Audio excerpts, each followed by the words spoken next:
मी मनोज अप्पासू चौगुले, मुक्काम पोस्ट खटाव, तालुका पलूस, जिल्हा सांगली। मी 15 जुलै रोजी 8632 या ऊसाची लागण केली। लागण केल्यानंतर एका महिन्यानंतर ज्यावेळेला लागून उगवून आली त्यावेळेला रॉयल ग्रीनची आळवणी घातली मी।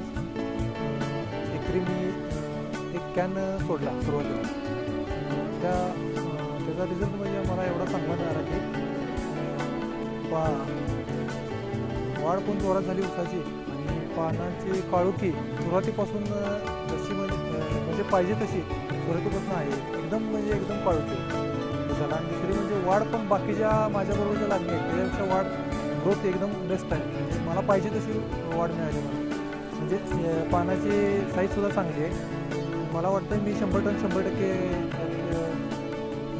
मिळवणार, 100% एवढी मला खात्री आहे। मी रॉयल फोस्टोकचे 2 स्प्रे घेतले। पहिला स्प्रे घेतल्यानंतर 7व्या दिवशी दुसरा स्प्रे घेतला। त्याच्यामुळं मला ऊसावरती पानावरती कुठलेही डाग किंवा तांबेरा वगैरे काही नाही। पानं अगदी म्हणजे व्यवस्थितच आहे, रोग असा कुठलाच नाही। ऊस लागण झाल्यापासून हा 3.5 महिन्याचा ऊस आहे।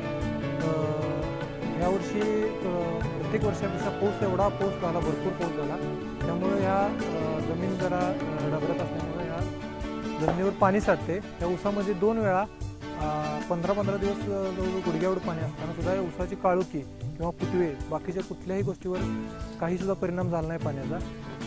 अगदी म्हणजे व्यवस्थित रेग्युलर ऊस वाढ